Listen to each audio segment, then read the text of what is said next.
வணக்கம். தமிழ்நாட்டினுடைய முதல்வராக இருக்கக்கூடிய விஜய் அவர்கள் கடந்த காலத்தில் பேசியிருக்கக்கூடிய ஒரு வீடியோவை எடுத்து தமிழ்நாட்டு மக்கள் அவரையே கிண்டலடித்து வைரலாக்கி கொண்டிருக்கக்கூடிய நிகழ்வை நாம் நேற்றைய தினத்திலிருந்து பார்க்கிறோம். வளைகுடா மண்ணில் 80க்கும் அதிகமான ஐரோப்பிய கம்பெனிகள் கலந்து கொண்ட சிறந்த ஆர்கிடெக்ட் போட்டியில் ரைசிங் ஸ்டார் பட்டம் வென்ற சாதனை தமிழர் நவீத் முகமது அப்துல் ரஹ்மான். அந்த வீடியோவில் விஜய் அவர்கள் என்ன சொல்றாரு? கோர்ட்டு ஓங்கி மண்டையிலேயே நறுக்கு நறுக்கு நறுக்குன்னு சம்மட்டியால் அடித்த பிறகும் அப்படிங்கிற அந்த வீடியோவை தான் தமிழ்நாட்டு மக்கள் இன்றைக்கு கிண்டல் அடித்து கொண்டிருக்கிறார்கள். எதற்காக? நேற்றைய தினம் மதுரை ஹைகோர்ட் கிளையில் நீதிபதி சொல்கிறாங்க என்ன அப்படின்னா, விஜய் தலைமையிலான தாவேக அரசு எடுத்திருக்கக்கூடிய நடவடிக்கை அப்படிங்கிறது மிக மிக மிக மோசமான முன்னுதாரணம் என்று கடுமையாக பேசியிருக்கிறார்கள். என்ன காரணம்? உங்களுக்கு எல்லாருக்கும் நல்லா தெரியும். கரூர் சம்பவத்தில் பாதிக்கப்பட்டவர்களுக்கு அரசு பணி கொடுத்திருக்கக்கூடிய விஜய் அவர்களுடைய நடவடிக்கையை தான் கடுமையாக கண்டித்திருக்கிறார்கள். இதில் நீங்கள் பார்க்கணும், நேற்றைக்கு மனுதாரர் தரப்பில் கோர்ட்டில் சில விஷயங்கள் சொல்கிறாங்க. என்ன சொல்கிறாங்கன்னா, தமிழ்நாட்டில் ஏறத்தாழ 39 லட்சம் இளைஞர்கள் வேலை வாய்ப்பு இல்லாமல் தவித்து கொண்டிருக்கிறார்கள். 20 லட்சம் பேர் அரசு வேலைக்காக விண்ணப்பித்திருக்கிறார்கள். அப்படி இருக்கும்போது தாவேகா என்று சொல்லக்கூடிய கட்சி அவர்கள் நடத்திய நிகழ்ச்சியில் பங்கேற்று பலியானவர்களுக்கு விதிகளை மீறி அரசு பணி வழங்குவது என்பது சட்டத்திற்கு புறம்பானது, எதிரானது அப்படின்னு ஒரு முக்கியமான கருத்தை முன்வைக்கிறாங்க.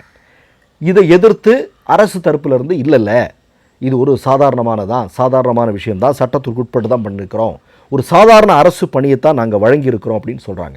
இப்போ சாதாரணமான அரசு பணி என்று சொல்லும்போது நீதிபதி மிக காட்டமாக ஒரு விஷயத்தை சொல்கிறார். என்ன சொல்கிறார் அப்படின்னா, எந்த பணியும் சாதாரணமானது அல்ல, ஒவ்வொரு குடும்பத்தினருக்கும் உதவும் பணியே என்று குறிப்பிட்டுட்டு அடுத்தது அவர் ஒரு அட்வைஸ் கொடுக்குறாரு. நீங்கள் அரசு பணி கொடுக்கறதில்ல, நீங்கள் வேணும்னா பாதிக்கப்பட்டோருடைய குடும்பத்திற்கு திறன் வளர் பயிற்சி வழங்கி உதவலாமே அப்படிங்கிற ஒரு கேள்வி அவர் முன்வைக்கிறார். அடுத்ததாக என்ன சொல்கிறாங்க அப்படின்னா, இன்றைக்கு நீங்கள் பார்த்தீங்க அப்படின்னா விபத்தில் உயிரிழந்தோருடைய குடும்பத்திற்கு அரசு பணி கொடுப்பதாக இருந்தால் இப்போ தினமும் சாலை விபத்தில் எத்தனையோ பேர் செத்து போகிறாங்க. சிவகாசியில் அவ்வப்போது பட்டாசு விபத்துகளில் பல பேர் இறந்து போகிறார்கள்.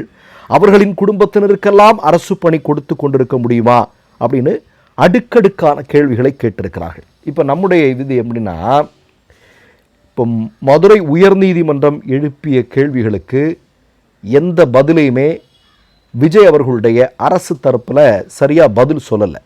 இப்படி இருக்கக்கூடிய நேரத்தில் மீண்டும் மேல்முறையீடு செல்வதாக இன்றைக்கு சொல்லியிருக்கிறார்கள்.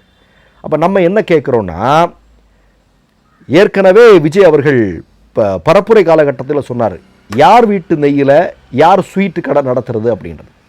இப்போ விஜய் அவர்களுக்கு நன்றாக தெரியும் இந்த வழக்கில் இப்படிப்பட்ட தீர்ப்பு தான் வரும் அப்படிங்கிறது. ஆனால் இப்போ நீங்கள் பார்த்தீங்க அப்படின்னா, இப்போ மேல்முறையீடுக்கு சென்றிருக்கிறார்கள். மேல்முறையீடுக்கு சென்றிருப்பது எப்படி? தமிழ்நாட்டினுடைய அரசு மக்களுடைய பணத்தில் தான் மேல்முறையீடு போகிறாங்க. இப்போது இவர்களுடைய கட்சி நடத்திய ஒரு கூட்டம், அந்த கூட்டத்தில் சில பேர் பலியாகி இருக்கிறார்கள். பலியானவர்களுக்கு அரசு பதவி கொடுப்பது அப்படிங்கிறது செல்லாது அப்படின்னு கோர்ட்டு சொல்லிருச்சு. ஆனால் அதையும் மீறி கோர்ட்டு கேட்ட கேள்விகளுக்கும் பதில் சொல்லாமல் திரும்பவும் மேல்முறையீடு போயிருக்கிறாங்க. தமிழ்நாடு அரசு யாருடைய மக்களுடைய வரி பணத்தில் போயிருக்கிறாங்க. இப்போ நம்ம என்ன கேட்குறோம் அப்படின்னா, இதில் ஒரு மிக முக்கியமான கேள்வி என்ன அப்படின்னா, இப்போ இதெல்லாம் நடந்து முடிஞ்சிருச்சு இல்லையா? இப்போ கரூரில் இடைத்தேர்தல் நடக்கும். இப்போ இந்த நேரத்தில் கண்டிப்பாக நீங்கள் எழுதி வச்சிங்க, தமிழ்நாட்டினுடைய முதல்வராக இருக்கக்கூடிய விஜய் அவர்கள் அங்கே பேசுவார். என்ன பேசுவார் தெரியுமா? நான் பாதிக்கப்பட்டவர்களுக்கு நல்லது செய்வதற்காக நினைத்தேன், ஆனால் அது யாரோ தீய சக்தியினால் தடுக்கப்பட்டது அப்படின்னு சொல்லி பேசுவதற்கான வாய்ப்புண்டு. அந்த ரீல் வெகு விரைவில் மக்களிடத்தில் பரவுவதற்கான வாய்ப்பும் உண்டு. ஏன்னா நான் இதில் ஒரு விஷயத்தை ஏற்கனவே சொன்னதாக சொல்கிறேன், இந்த வழக்கில் இப்படிப்பட்ட தீர்ப்பு தான் வரும் என்று இவர்களுக்கு நன்றாக தெரியும். அப்படி தெரிந்தும் கூட இவங்க இப்படிப்பட்ட ஒரு விஷயங்களை பண்ணுறாங்க அப்படின்னா அதற்கு பின்னால் வாக்கு வங்கி அரசியல் இருக்கிறது அப்படிங்கிறத யாரும் மறுக்க முடியாது இல்லையா? நமக்கு எல்லாருக்கும் தெரியும் தாங்க. தமிழ்நாட்டில் இருக்கக்கூடிய, குறிப்பாக நான் என்ன கேட்குறேன், இப்போது ஜென்சி பிள்ளைகள் தான் அதிகமான பேர் வேலை இல்லாமல் இருக்கிறாங்க இல்லையா? இன்றைக்கு புதிய படித்து வந்திருக்கக்கூடிய புதிய தலைமுறை சார்ந்த இளைஞர்களில் பல லட்சம் பேருக்கு வேலை இல்லை. அப்படி கஷ்டப்பட்டு படித்து காத்திருக்கக்கூடிய பிள்ளைகள் ஒரு பக்கம் இருக்க, இவருடைய கட்சி நடத்திய கூட்டத்தில் வந்து செத்து போனவர்களுக்கு அந்த பணியை கொடுப்பது அப்படிங்கிறது எந்த விதத்தில் நியாயம் அப்படிங்கிறத தாவேக்காவினரே கேட்குறாங்க, விஜய் ரசிகர்களே கேட்குறாங்க. அது சரியில்லை அப்படின்னு அவர்கள் முறையிடுகிறார்கள். இதெல்லாம் நடந்துகிட்ருக்கு. அப்போ நம்ம என்ன கேட்குறோம் அப்படின்னா, இவர்களுடைய சொந்த ஆதாயத்திற்காக இப்படிப்பட்ட பணி நியமனங்கள் நடக்கிறதோ அப்படின்னு தமிழ்நாட்டு மக்கள் இன்றைக்கு பேசிக்கொள்ளக்கூடிய காட்சியை நம்ம பார்க்குறோம். இதானே இப்போ நான் என்ன கேட்குறேன், இதெல்லாம் இருக்கட்டும்ங்க, இதெல்லாம் ஒரு பக்கம் இருக்கட்டும். இப்போ ஜென்சி பிள்ளைகளை பாதிக்கக்கூடிய விஷயம் இது, அது எல்லாருக்குமே தெரியும். ஏற்கனவே ஜென்சி பிள்ளைகள் பாதிக்கக்கூடக்கூடிய நீட்டு தொடர்பான விஷயத்தில் இவர்கள் என்ன மாதிரியான நடவடிக்கை எடுத்தார்கள் அப்படிங்கிறதே தமிழ்நாட்டு இளைஞர்கள் மத்தியில் ஒரு மிகப்பெரிய பேசு பொருளாக மாறிக்கொண்டிருக்கிறது. நீங்கள் பார்த்துருப்பீங்க, இப்போ டெல்லியில் அந்த மக்கள் ஒரு மிகப்பெரிய அளவிலான போராட்டத்தை முன்னெடுக்கும் போது தமிழ்நாட்டில் விஜய் அவர்களுடைய கட்சியை சார்ந்தவர்களோ விஜயனுடைய கட்சியை சார்ந்த ரசிகர்களோ எப்படி நடந்து கொண்டார்கள், விஜய் அவர்களுடைய தலைமையிலான காவல்துறை எப்படி நடந்து கொண்டது, இதெல்லாம் இன்றைக்கு தமிழ்நாட்டு மக்கள் மத்தியில் ஒரு மிகப்பெரிய பேசு பொருளாக மாறி இருக்கிறது. மறக்க முடியுமா? யாராவது மறக்க முடியாது.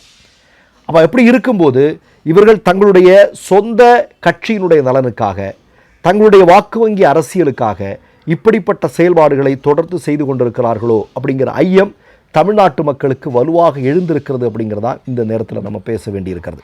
இப்போ இறுதியாக தமிழ்நாட்டு மக்கள் இன்றைக்கு கேட்கிறார்கள், தாவேக்காவை பார்த்து கேட்கிறார்கள், யார் வீட்டு நெய்யில் யார் வீட்டிற்கு கடன் நடத்துகிறீங்க, ஸ்வீட்டு கடன் நடத்துகிறீங்க அப்படிங்கிற கேள்வியை இன்றைக்கு தமிழ்நாட்டு மக்கள் இவர்களை பார்த்து கேட்க துவங்கி இருக்கிறார்கள். மற்றொரு நிகழ்வில் சந்திப்போம். நன்றி, வணக்கம். 3 யூடியூப் சேனல்கள் வியாபாரத்திற்கு இருக்கிறது. தேவைப்படுபவர்கள் இந்த எண்ணுக்கு தொடர்பு கொள்ளுங்கள். மை நேம் இஸ் ரெட் சேனலை சப்ஸ்கிரைப் பண்ணிக்கோங்க. அதுக்கப்புறமா பக்கத்தில் இருக்கிற ஜாயின் பட்டனை கிளிக் பண்ணீங்கன்னா ஒரு நியூ பேஜ் ஒன்று ஓப்பன் ஆகும். அதுலேயும் ஜாயின் பட்டனே கிளிக் பண்ணிக்கோங்க. அதில் பார்த்தீங்கன்னா credit R debit card options இருக்கு. இதில் உங்களுக்கு விசா, மாஸ்டர் கார்டு, ரிப்பே அப்படின்னு 3 ஆப்ஷன்ஸ் கொடுத்துருக்காங்க. அதில் நீங்கள் எந்த கார்டு சூஸ் பண்ணுறீங்களோ அந்த கார்டோட நம்பர் என்டர் பண்ணிக்கோங்க.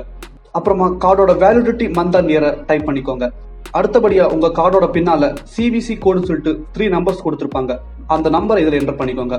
அப்புறமா அட்ரஸ் அண்ட் இன்ஃபர்மேஷன் என்டர் பண்ணிட்டு பைங்கிற பட்டனை கிளிக் பண்ணிக்கோங்க. ஒருவேளை உங்க கார்டு நம்பர் இன்வாலிட்னு காமிச்சிச்சுன்னா உங்க கார்டுல இன்டர்நேஷனல் யூசேஜை எனேபிள் பண்ணுங்க.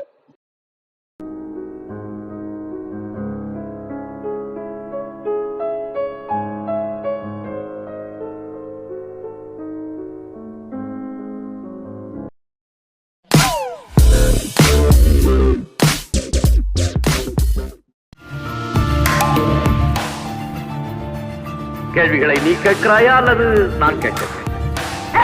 நீ கேட்காத, நானே கேட்கிறேன்.